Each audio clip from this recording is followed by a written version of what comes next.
اللہ سے ڈرنے والے ہوتے ہیں، تقوی کے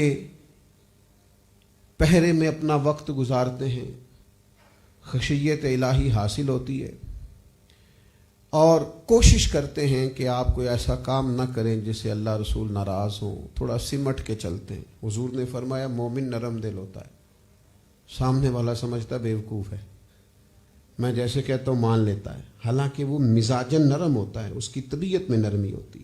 مومن کی شان ہے کہ نرم دل ہوتا، ہاں وہ ہلکا یاراں تو برے شمع کی طرح نرم، کبھی رزم حق و باطل ہو تو پھر فولاد ہے مومن۔ تو میرے عزیز، حضور کا چہرہ نور، یہ تو عام امتی کی بات ہے نا، تو محبوب کو تو اللہ نے جو شانیں عطا فرمائی ہیں، فرماتے ہیں کہ حضور کا چہرہ والضحیٰ اتنا حسین تھا کہ بس حضور کوئی اور معجزہ نہ بھی دکھاتے تو لوگوں نے کلمہ پڑھتے جانا تھا اور مسلمان ہوتے جانا تھا۔ بہت ساری مثالیں کتب سیرت میں، کتب احادیث میں موجود ہیں، میں اور آپ پڑھتے سنتے رہتے ہیں کہ کچھ لوگ آئے اور انہوں نے صرف چہرہ مبارک ہی دیکھا، اور پھر اس پر مزے کی بات یہ کہ لباس سادہ ہے، بیٹھنا چٹائی پہ ہے، غذا سادہ ہے، اور گفتگو کے اندر کوئی تکلف نہیں، بات سادہ ہے، آہستہ آہستہ جملوں کا ادا کرنا ہے۔ سیدہ عائشہ صدیقہ رضی اللہ تعالیٰ عنہ فرماتی ہیں کوئی گننا چاہے تو گن بھی سکے، اتنا ٹھہراؤ ہے جملوں میں۔ اس سادگی کے ماحول میں بھی جو لوگ آ کے بیٹھے، دیکھیں نا، لوگوں نے لوگوں کو پریشرائز کرنے کے لیے بڑے بڑے رنگ اپنائے ہوتے ہیں، ہٹو بچوں کی داستانیں ہوتی ہیں۔ آپ ایک جگہ سے ملاقات کر کے پتہ کر کے کہ صاحب میں نے ملنا ہے، تو آپ آتے ہیں تو پھر آگے ایک اور چوکی ملتی ہے، پھر وہاں سے ایک اور چوکی ملتی ہے، پھر دروازے پر 4 گن مین ملتے ہیں۔ وہ آپ اتنے پریشر کا شکار ہوتے ہیں کہ وہ چند گھڑیاں آپ بیٹھتے تو ہیں، لیکن احساس ہوتا ہے کہ یار پتہ نہیں میں کتنی کو بڑی جگہ پہ آ گیا ہوں اور کتنے کو بڑے آدمی کے پاس آ گیا ہوں۔ لیکن عدی بن حاتم کہتے ہیں جس دن میں حضور کی خدمت میں حاضر ہوا نا، میں بادشاہ کا بیٹا تھا، میں نے زمانہ دیکھا تھا، میری بہن نے مجھے جا کے بتایا کہ وہ اللہ کے سچے رسول ہیں، بادشاہ نہیں ہے صلی اللہ تعالی علیہ وسلم۔ تو میں نے کہا میں خود دیکھوں گا تو پھر میں فیصلہ کروں گا، عورتوں کے کہنے پہ کیسے مان جاؤں۔ عدی کہتے ہیں میں حضور کی خدمت میں حاضر ہوا تو مسجد شریف میں نے محبوب کو غلاموں کے ساتھ بیٹھے دیکھا۔ بڑا مشکل ہے یہ کام، بڑا مشکل۔ جو 18 سال سے کسی کا ڈرائیور ہے نا، اسے بھی ساتھ بیٹھ کے کھانا کھانے کی اجازت نہیں ہوتی، حالانکہ 18 سال ہو گئے۔ صاحب گاڑی میں سوتے ہیں، وہ بیچارہ گاڑی چلاتا ہے، لیکن یہ اجازت نہیں وہ رکھتا کہ ساتھ بیٹھ کے کھانا کھا سکے، یہ اجازت وہ نہیں رکھتا کہ وہ اسی طرح کا لباس پہن سکے۔ وہ کہتے ہیں اس کا پتہ کرو، میں تو تنخواہ بڑی تھوڑی دیتا ہوں، اتنے مہنگے کپڑے کہاں سے خرید لایا۔ لیکن ندی کہتے ہیں بالکل میں نے محبوب کو غلاموں کے جھرمٹ میں زمینی نشست اختیار کیے ہوئے دیکھا تو میں پہلی نظر میں ہی میں نے فیصلہ کر لیا کہ یہ بادشاہ نہیں، یہ نبی ہیں۔ اس لیے کہ بادشاہوں کے جو انداز ہوتے ہیں، جو دبدبہ اور تنتنا ہوتا ہے، اور جو لاؤ لشکر ہوتے ہیں، اور ان کا جو اٹھنا بیٹھنا ہوتا ہے، خیر اب تو حالت بدل گئی ہے، جو حال وزیروں کا ہے کم و بیش وہی پیروں کا ہے، وہی کیفیت ہے۔ سڑک پہ کوئی وزیر چڑھ جائے تو رستہ پھر بھی نہیں ملتا، اور کوئی پیر تگڑا سا چڑھ جائے تو رستہ پھر بھی نہیں ملتا۔ اقبال کہتے ہیں ہم کو تو میسر نہیں مٹی کا دیا بھی، اور گھر پیر کا بجلی کے چراغوں سے ہے روشن۔ تو اب تو خیر اور طرح کا رنگ ہو گیا ہے۔ بہرحال آمدام برسر مطلب، عدی کہتے ہیں میں نے وہ کیفیت دیکھی نا نبی کریم علیہ السلام کی، میں نے کہا یہ سچے رسول ہیں، پر یہ شیطان بڑا ظالم ہے نا، الذی یوسوس فی صدور الناس، یہ وسوسے پیدا کرتا ہے سینوں میں۔ کہتے میرے دل میں خیال آیا مسجد سادہ ہے، شاید گھر عالی شان ہو، تو کریم فوراً خیال آیا مسلمان نیک و بد پہچان جاتے ہیں، اور محمد آدمی کے دل کی باتیں جان جاتے ہیں۔ حضور فرمانے لگے چلو میں آپ کو گھر لے چلتا ہوں، اللہ جزا دے، چلو گھر لے چلتا ہوں۔ کہتے میں حضور کے کاشانہ نور پہ پہنچا، لگے جو مزدور شاہ ایسا، نہ دھن نہ دولت سربراہ ایسا، عرش نشیں کا زمیں پہ گھر ہے، میرا پیمبر عظیم تر ہے۔ فرماتے ہیں وہی سادہ سا بچھونا، وہی اٹھنا بیٹھنا، حضور کھجوریں لائے اور محبت فرمائی۔ فرماتے ہیں اب میں سمجھ گیا، چند باتیں ہوئیں، میں نے کلمہ پڑھا اور میں مسلمان ہو گیا۔ تو جس زاویے سے بھی جس نے دیکھا، ہمارا آج مسئلہ پتہ کیا ہے؟ ہم سیرت کے طالب علم ہی نہیں، حضور کی سنت اور شریعت کے معاملات ہمیں اس وقت یاد آتے ہیں جب کوئی شرعی مسئلہ بنتا ہے، یعنی طلاق کا مسئلہ پوچھنا ہو تو شریعت یاد آتی ہے، تو نکاح کرتے وقت شریعت کیوں نہیں یاد آئی؟ 2 منٹ کا یا 6 منٹ کا مولوی مہمان ہوتا ہے شادی کے موقع پر، اور کہ باقی سارا وقت کس کو دیتے ہو؟ اصل تو نکاح تھا، اور اس میں بھی حالت اب بڑی خراب ہو گئی ہے، ناراض نہ ہوئیے گا۔ پہلے کچھ شادیوں پہ جانے کا اتفاق ہوتا تھا تو درمیان میں پردہ ہوتا تھا، ایک طرف مرد اور ایک طرف عورتیں۔ اب جن کے پاس تھوڑے پیسے زیادہ ہو گئے انہوں نے بیچ میں سے پردہ بھی ہٹا دیا، اور حاجی صاحب، نمازی صاحب، مسجد کے صدر صاحب، کمیٹی کے سیکٹری صاحب، اور ہر سال میں 4 دفعہ عمرہ کرنے والے صاحب، وہ سارے اس میں موجود ہوتے ہیں۔ اصل تو دیندار ہونے کا پتہ ہی تب چلتا ہے جب کسی کے گھر میں شادی بیاہ ہو۔ کل خانی میں تو سارے نیک ہوتے ہیں، 10ویں چیلم میں تو سارے نیک ہوتے ہیں، جنازے کے وقت تو سارے تسبیحات پڑھ رہے ہوتے۔ تو اصل تو تب پتہ چلے گا جب آپ کے گھر میں بیاہ ہو تو آپ نیک ہو۔ تو ہم نے بعض محدود چیزوں کے اندر تو دین کو قبول کیا، فَتُؤْمِنُونَ بِبَعْضِ الْكِتَابِ وَتَكْفُرُونَ بِبَعْضِ۔ یہودیوں کی یہ علامت قرآن مجید نے بیان کی کہ وہ قرآن کے کتاب کے بعد حصوں پر ایمان لاتے اور بعض سے کفر کرتے۔ اپنی مرضی کی چیز آئے تو قبول کر لینا، باقی کا انکار کرنا۔ تو حضور کی سیرت پاک کو ہر زاویے سے پڑھو، ہر رنگ سے پڑھو۔ آدھے تیتر آدھے بٹیر بننے میں بندہ 2 کشتیوں کا مسافر ہوتا ہے، اسے جینے کا مزہ نہیں آتا۔ ہر وقت سیرت اور سنت پر عمل کرو گے، ہر وقت محبوب کی اداؤں کو اپناؤ گے، ہر وقت سیرت کو زیر مطالعہ رکھو گے، بڑا ہی سرور آئے گا، جینے کا لطف آئے گا، محو ہو جانے میں مزہ آئے گا۔ تو نبی پاک علیہ السلام کی یہ شان ہے کہ جس زاویے سے بھی محبوب کو دیکھا جائے۔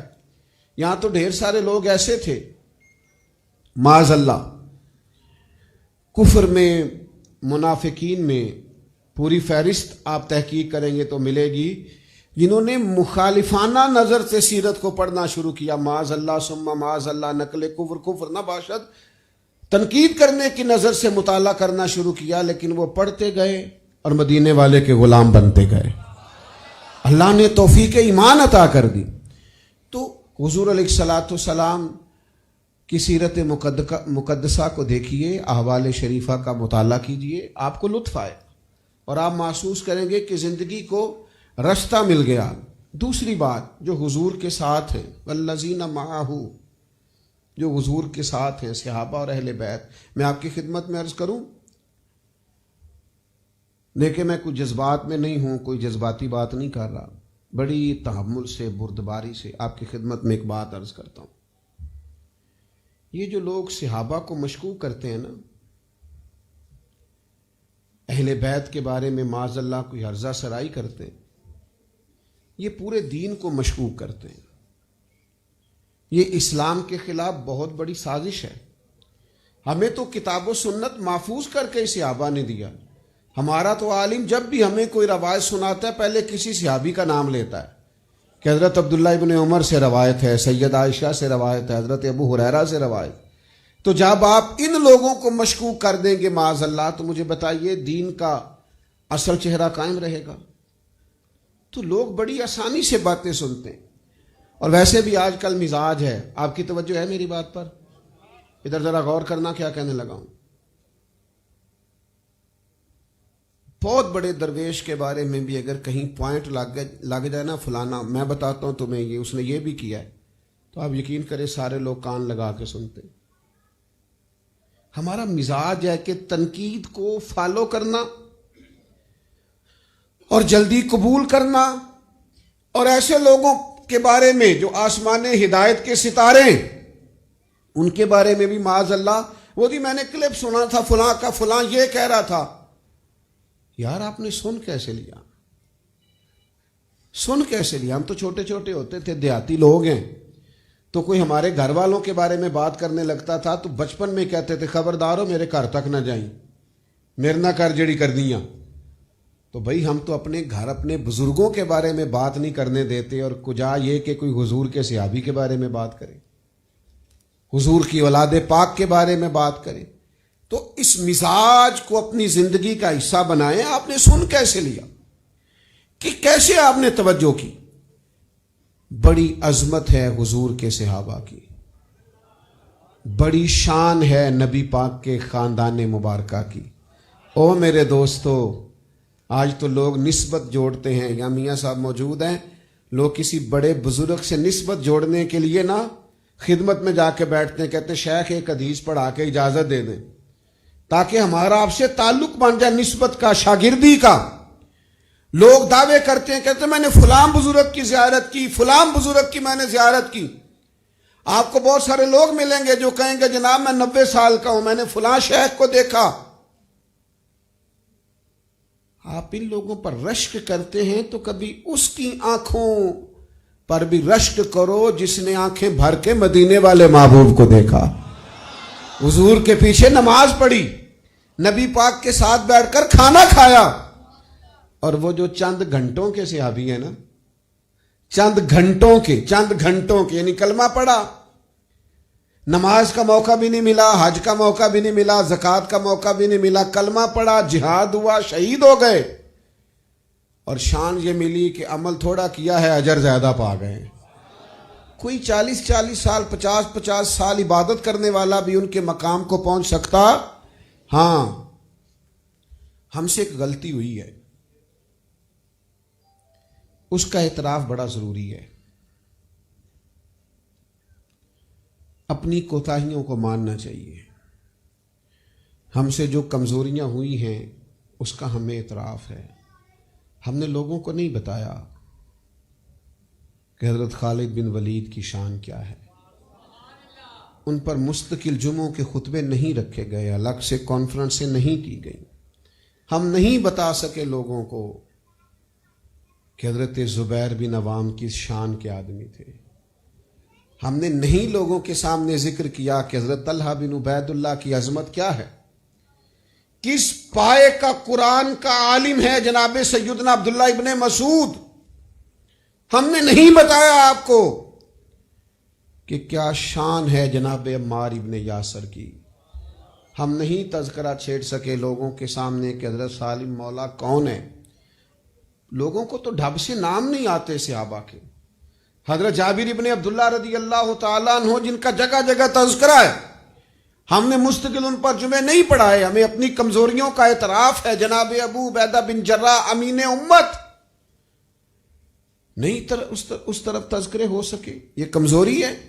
لیکن میرے بھائیوں، جن لوگوں کو زندگی میں ڈپریشن رہتا ہو نا، انزائٹی رہتی ہو، بڑی جلدی کسی بھی بات پہ ہاتھ پیر پھولتے ہوں، انہیں چاہیے کہ جناب خالد بن ولید کو پڑھے. انہیں چاہیے کہ حضرت سعد بن ابی وقاص کو پڑھے. جو سمجھتے ہو نا بڑا میری طبیعت پہ خوف طاری ہوتا ہے اور میرے بچے ڈرتے ہیں، سہم جاتے ہیں، انہیں چاہیے کہ اپنے بچوں کو مولا علی شیر خدا کی بات سنائیں. سناؤ اپنے بچوں کو قصے خیبر و خندق کے. کہانی سن کے حیدر کی دلوں سے ڈر نکلتے ہیں. کہانی سن کے حیدر کی دلوں سے رج کے مال کماؤ جائز طریقے سے، کوئی منع نہیں. اپنے بچوں سے کہو بہترین بزنس مین بنے اور سارے پہلو دیکھیں کہ کس طرح تجارت مضبوط ہو سکتی ہے. اور تجارت آپ اکیلے نہیں کرتے. آپ کی فیکٹری میں 1500 لوگ کام کرتے ہیں، سب کا چولہا جلتا ہے آپ کے وسیلے سے. تجارتیں بند نہیں کریں، خوب تجارت کو فروغ دیں، لیکن ساتھ ساتھ نا حضرت عبد الرحمن ابن عوف کو بھی پڑھیں، ساتھ سیدنا عثمان غنی کی زندگی کا مطالعہ بھی کریں. ذرا دیکھو یہ تاجر ہی تو تھے، یہ کیسا شان والے تاجر ہیں جناب عثمان غنی کہ یہ آتے ہیں تو محبوب ذرا اپنے لباس مبارک کو اور درست کرتے ہیں. سیدہ عائشہ صدیقہ عرض کرتی ہیں حضور آئے تو جناب ابو بکر بھی ہیں، جناب عمر بھی ہیں، لیکن عثمان تو اچھا مزاج کے نرم ہیں، طبیعت کے ٹھنڈے، اور آپ نے اس قدر اہتمام فرمایا. تو کریم فرمانے لگے جس سے فرشتے حیا کرتے ہیں میں اس کی حیا نہ کروں.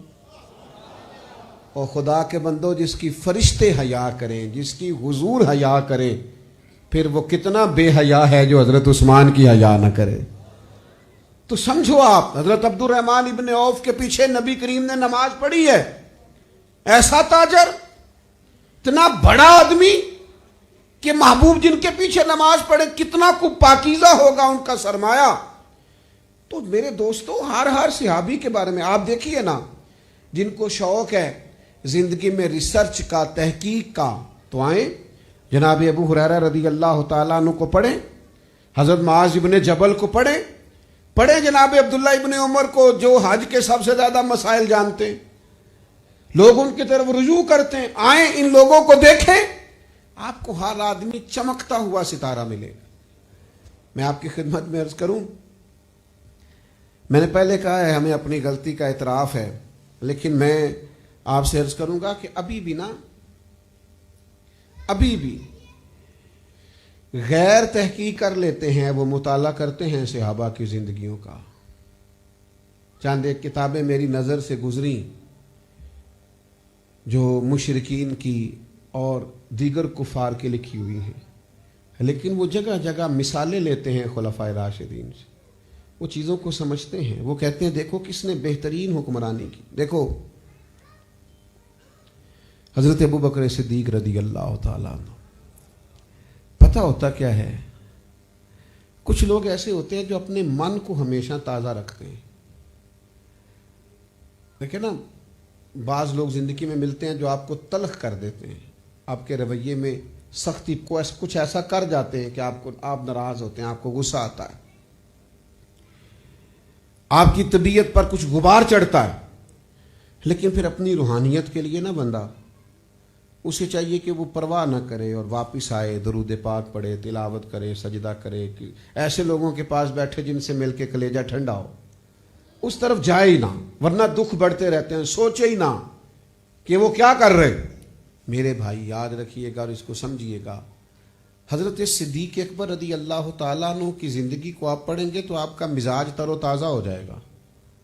یعنی جو لوگ کسی چیز کی پرواہ نہیں نہ کرتے، مست رہتے ہیں، جان ہے عشق مصطفیٰ، روز فضو کرے خدا، اور جس کو ہو درد کا مزہ، جس کو ہو درد کا، یعنی درد کا بھی مزہ ہوتا ہے، جس کو ہو درد کا مزہ، وہ نازے دعا اٹھائے کیوں اور پھر کے گلی گلی تباہ، ٹھوکریں سب کی کھائے کیوں، دل کو جو عقل دے خدا تو تیری گلی سے جائے کیوں.